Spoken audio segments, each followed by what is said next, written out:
All right, welcome to the call, everybody. Um, we're going to go ahead and get started on the Core Devs meeting number 48.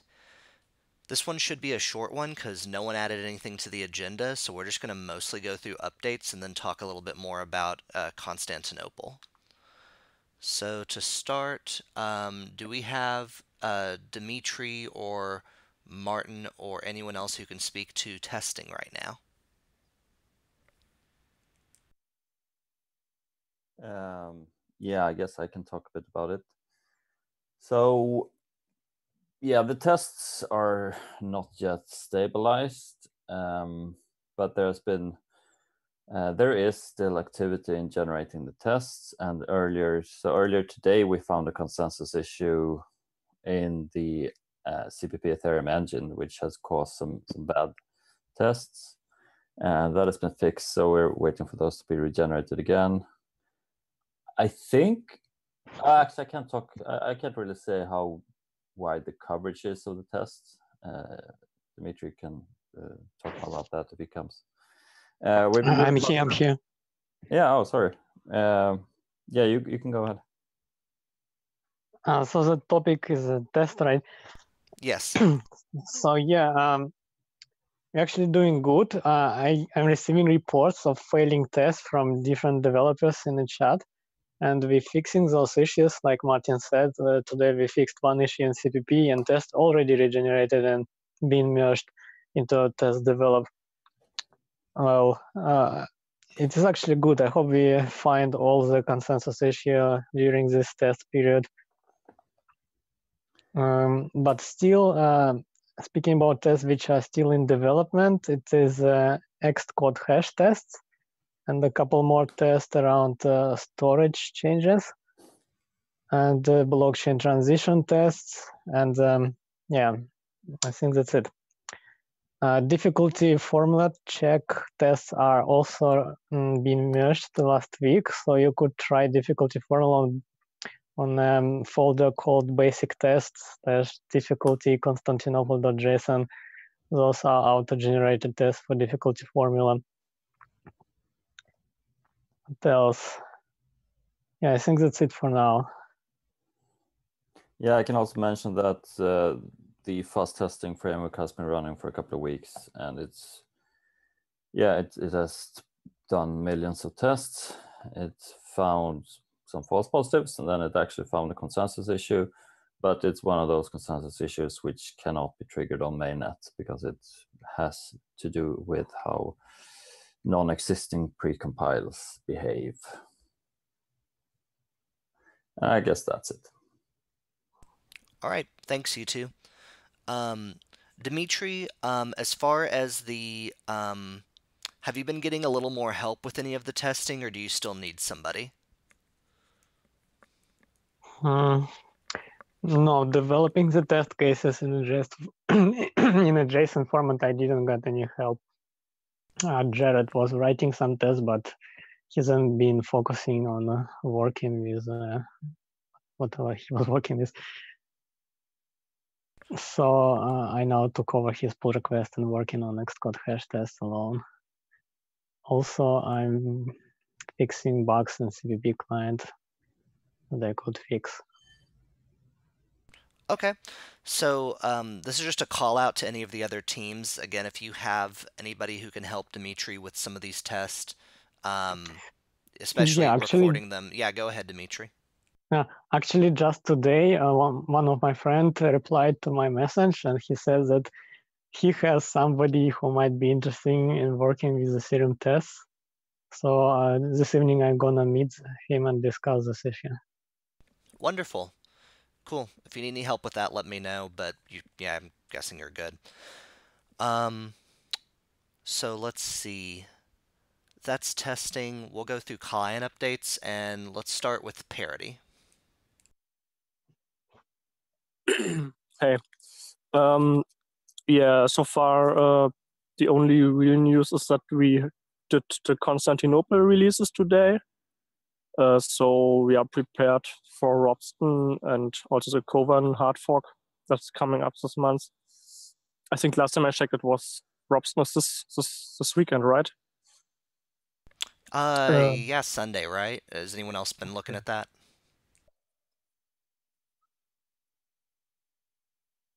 So yeah, that's it from Parity. So if anyone wants to test the hard fork, the Constantinople changes on the Parity client, please upgrade to version 207 or 212. Thank you. Thanks so much. Geth? Well, I guess it's the same as Parity. We did a release on Monday, which I think on Monday, maybe on Tuesday morning, I don't remember, which enabled all the EIPs and all the basically the ROPs and hard fork. Apart from that, nothing spectacular to report. Okay. Trinity? Yeah, nothing super exciting. We've just been working more and more on sync performance to get our the amount of time it takes to sync the node down to a reasonable level. Still making pretty big leaps and cutting that performance number down, but still a lot left to do. Okay. Ethereum J or Harmony? We have published a release 30 minutes ago. It enables Constantinople on Ropsten. There is a problem with the tests. So yeah, at the moment, Ethereum J doesn't pass all the tests because there are some test issues. But I hope there won't be any consensus issues that could be covered, could be fine by the tests. Yeah, so that's it. Okay, thank you. Aleth? So we released version 1.4, and this one was stabilizing for some time, and this is mostly in effort to have stable releases from time to time. So this one is not fully Constantinople compatible, but the master branch is, and we have one node running C++ code on Ropsten, and I think we switched to Parity's network monitor, so it should be there on the list. So I think that's the only one that will be going through the Ropsten hard fork. Okay, thank you. Let's see, Nimbus? Yeah, I can do a short, quick update. Been working, continuing on sync, continuing on getting the general state tests going, making steady progress there. On testing in general for the beacon chain Ethereum 2.0, there's work being done on the test format there as well. So if you're interested in that, just jump into the beacon chain project on Ethereum. There are issues open about that. Other than that, looking into platform, making sure we can compile on platforms such as ARM and others. And that's it. Thank you. Pantheon? Yeah, the big update for us is that we have implemented all of the Constantinople EIPs. Awesome. That's great. Let's see. Is TurboGeth here? Okay, Ethereum JS left a comment that says, can't join the call. So the update is that we are making good progress and now have substantial parts of all EIPs implemented, latest merging the SStore implementation. So I'm somewhat confident that we can do a Constantinople-ready release of the VM within the next 1 to 2 weeks. So that's exciting for them. Is Mana here?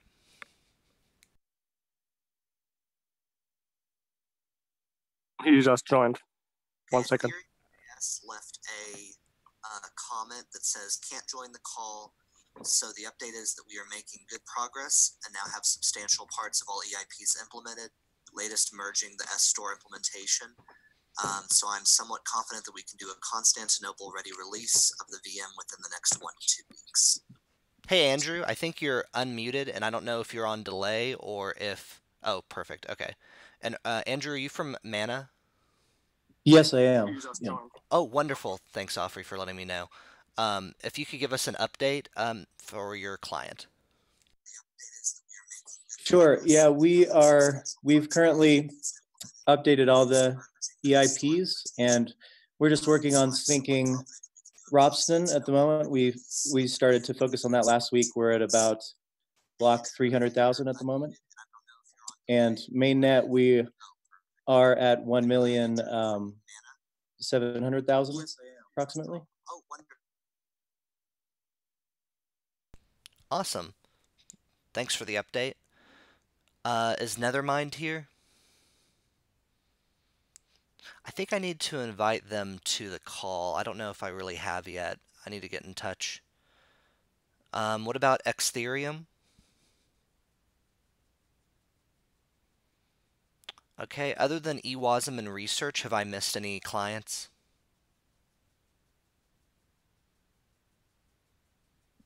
Okay. Also, if you go to the core devs notes, there's a link for Constantinople progress, and it looks like right now, let me count, but pretty much every client is completely compatible except for Trinity, Ethereum JS, and Ethereum. So that's really exciting. And I'm not sure how many of those have the updated Create 2 EIP specs, but I was seeing comments that most of them do. At least all the major clients do. So that's all good. Next, we're going to talk to Ewasm. Hey, Hudson, this is Lane. I can speak to Ewasm unless there's anyone else. Just adjusting the sound. Cool. Yeah, so I mean, the main thing that we've been working on the past few days is actually benchmarking, which is obviously a very important part of this project, right? We want to understand what sort of performance improvements we're seeing, both using the Wasm engines like Binarian and Wabbit, which are interpreters, as well as a JIT engine called Wavum, just understanding what sort of performance improvements we're going to see with Ewasm relative to EVM. I haven't personally been working on that myself, so I'm not going to speak to the results of that, but I'm sure you'll hear more from us on that soon. We've been continuing to work on testnet stuff. That's going pretty well. We've got a stable testnet running, and we're still planning on that being public as of DevCon, so kind of documentation around that as well. Pavel, I think you're here. Did you want to add anything, Pavel, on the EVMC work you've been doing?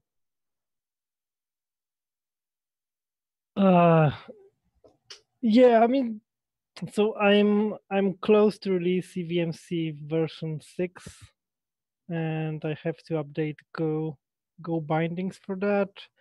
But there's some small decision we have to make. But besides that, it should be stable for some time. So yeah, mostly that is planned version that I think we don't want to modify anymore for next month.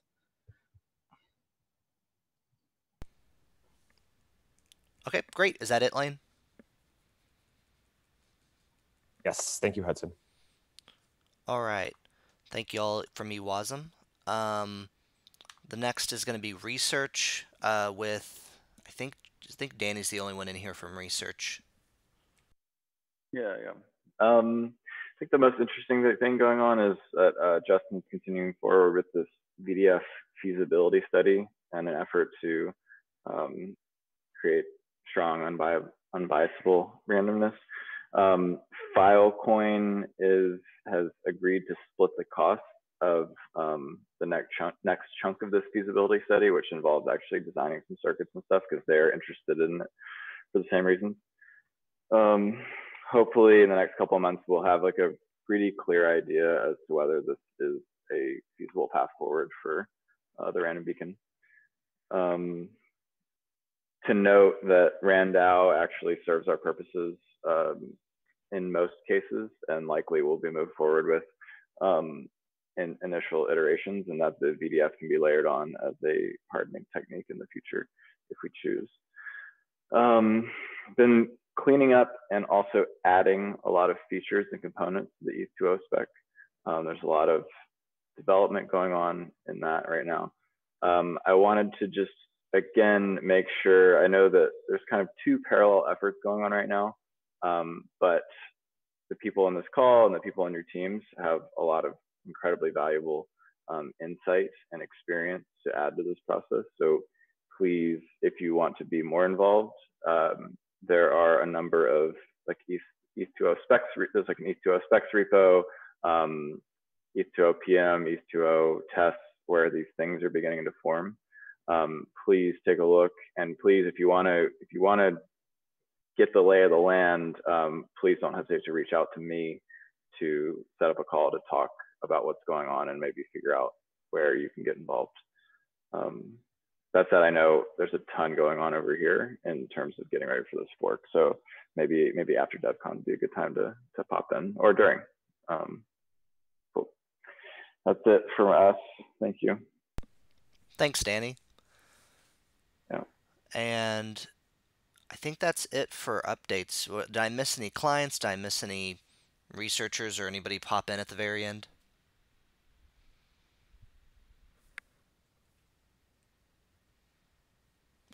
Okay. The next thing is the Constantinople and Ropsten hard fork. So we'll start with Ropsten. That's going to happen, I'm thinking, around Sunday or Monday from the last time someone ran that estimation. So does anyone have like a new estimation by chance? If not, we'll just kind of say it's around Sunday or Monday. Yeah, so we're thinking it's around then. And I think we're ready for that. We'll just have some people online as it gets closer, hopefully. And if anything bad happens, we'll all get together. We usually don't have a call for something like a testnet, but that might be a good thing to have. Let's see. We'll also give an update on Progpow. It was just suggested by Martin, so we'll do that after we talk about Constantinople too. So with Constantinople, we are still doing tests on that. It's definitely not going to happen before DevCon, as we've said the last few meetings. It'll happen after DevCon. We're not exactly sure. In about 2 weeks, the first groups of people are going to be arriving in Prague for DevCon, so I think we should skip. I think we should skip the next meeting and just have a meeting about a month from now, or I guess 4 Fridays from now. So just skipping one. Does anyone think that's a bad idea? Nope. Cool. All right, we'll do that then, and we'll have more on Constantinople at that time. And by that time, I think pretty much all the clients will be mostly implemented, it sounds like, from everyone giving their estimations. All right. Anybody else have comments on that? Yeah, I have a comment. So do we have an idea? We've said after Constantinople, after DevCon, and right now everything seems implemented in all clients, and we're going with testnet in a couple of days. So if we find no consensus errors in the testing and we find no consensus errors on the testnet, what should we aim for Constantinople? That's my question. That's a good question. Anybody have any thoughts on that? I'll pull up a calendar. Well, my recommendation would be that since December is kind of a questionable month, so we don't know who is working, when is working, holidays and whatnot, I would say that we either, if everything looks good on Ropsten, we either push it maybe mid-November, but if we don't push it in November, then I don't think it's realistic to push it in December. I would vote for mid-November or end of November. I would second that. I think mid-November might be a bit rushed, since I guess we have our next dev call mid-November. So I don't really see this happening. But if we want to do this year, then maybe mid or maybe end November.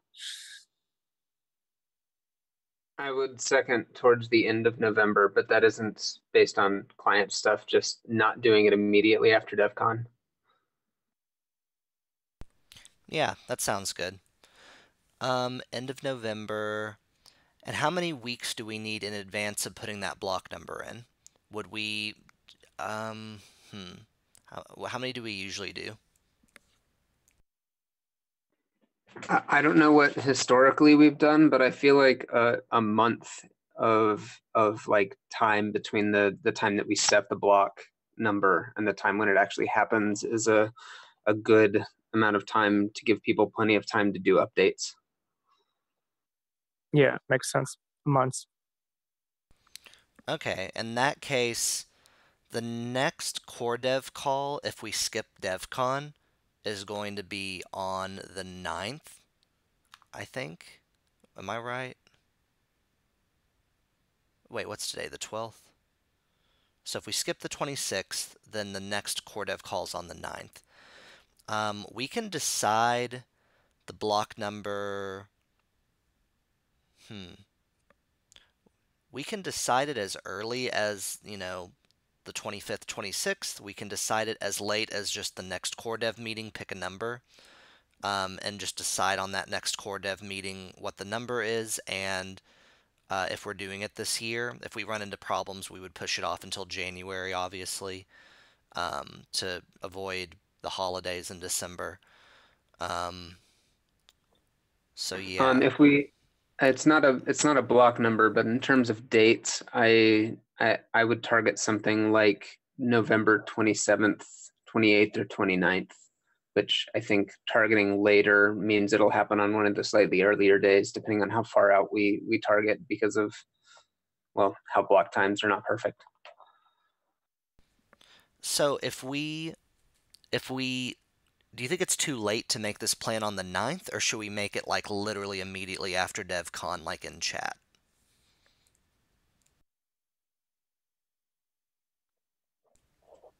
I mean, I think we can get a block number announced for those dates. And if on the all core devs call on the 9th, people are not confident about that, then we'll be scrapping it for 2018 and pushing it to January 2019. So like somebody can do the numbers and estimate a block number for one of those dates. We can announce it outside of this call unless anybody has any objections to that. And then we can confirm on the 9th. What about having a quick Constantinople call in like 7 days? Just evaluating the fork on Robston, if that's possible, and really keeping it short and saying, this looks like it's running good, and announce like a preliminary, block number. And if something goes wrong during DEF CON or the subsequent weeks, we can just pull this number and say, let's do January. What do you think? I think that sounds reasonable. Okay. Also, does anyone have? I mean, do we want to repeat the fiasco of last fork, where we put a number in the compiled clients, release it, and then have to do patch releases and rollbacks, or not do that and risk having splits anyway? Or should we have some kind of signaling mechanism, and if so, how? How about clients avoid pushing those updates until after the all core devs meeting on the 9th? That whatever pull request that is can sit hanging until that meeting. Yeah, so the problem is if we push it on the 9th and it goes into release on the 12th, and then there's a consensus issue on the 18th, there's still 11 days left to the fork, and then we have to decide, okay, postpone or not postpone, and whatever. Yeah, I guess this is the discussion we had at last DEF CON, where we were talking whether to implement bailout mechanism for hard forks. How about we offline this and discuss this, like some potential solutions to this, and we can see if we can settle on something by the meeting next Friday. Yeah, that'd be a good idea, but I think that just to put some items on the table before we discuss it, the main one I remember that sounded like the most feasible is having a smart contract that pings, basically the clients can ping and see if the fork is still on, I guess. Is that kind of the main idea? Pretty much, yeah. I just got an interesting idea for the test. If we clone existing main network and run a test cluster where from a certain block, right, like from right now, every client is treating the current mainnet transactions as if it was already on Constantinople fork. That would be like another test network, but like a clone of current main network, but running on Constantinople. So we could repeat all the transactions as if it was already running on Constantinople. Is that something we have the capability to do today or have done before, or is that just an idea? That's just an idea I've been thinking right now at the moment, and it came to me. So, I mean, it could probably be done, but the only thing we'd really get coverage of is the net test or gas changes, because no one would be using the shifting stuff, and no one would be using create2. Yeah, you're right. And the block delay, bomb delay won't be noticeable for a while yet. Okay. So let's talk about signaling methods in the next week, and yeah, let's have a meeting on the 19th. Why don't we? And yeah, that sounds good to me. So I think that's it. Anything else about Constantinople we want to talk about? Just want to say that anyone who's interested can use the Parity Robston dashboard. It's robston-stats.parity.io, and the WebSocket secret is the same as estats.net. Cool. Thank you. All right. So what's next? Oh, Progpow.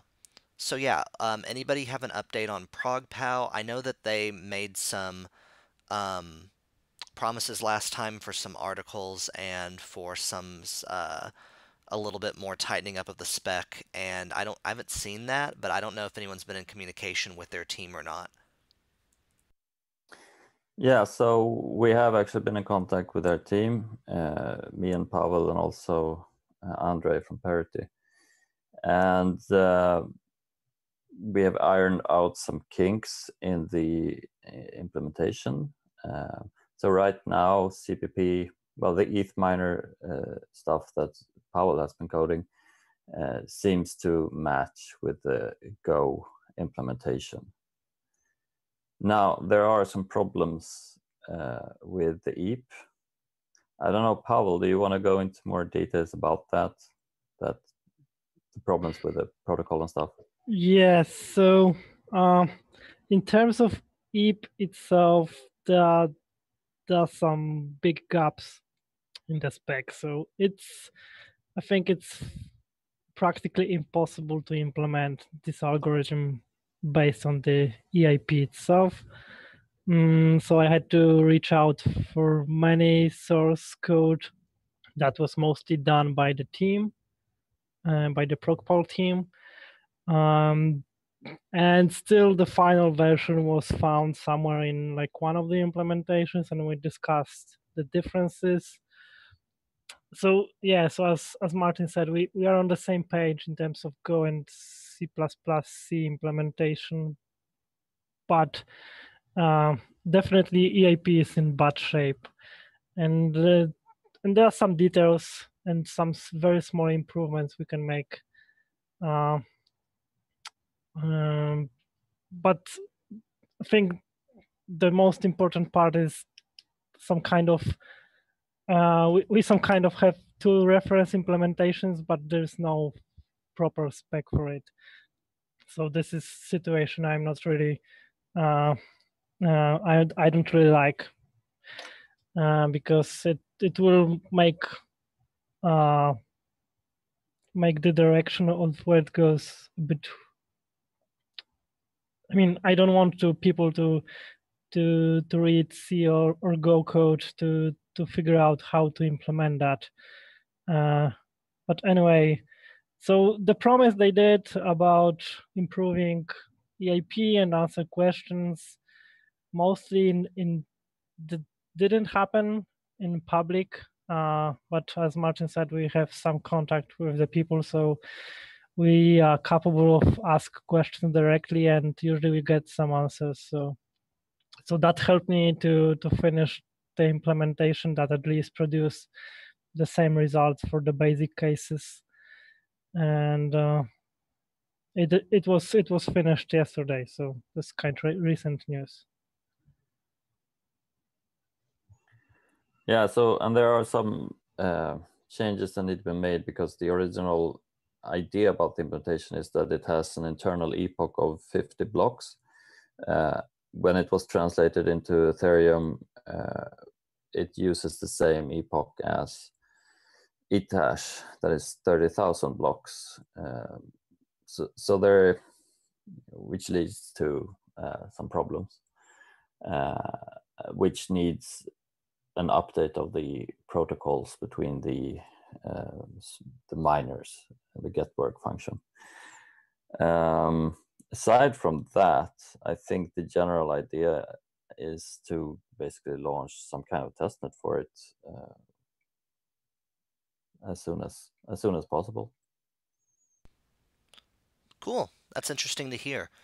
So that's good that they're working together. So that sounds like the agenda we want to push is for the EIP to be updated to a very, very detailed specification, which sounds like a good idea to me. Is that something that we've communicated to them and that is in the works?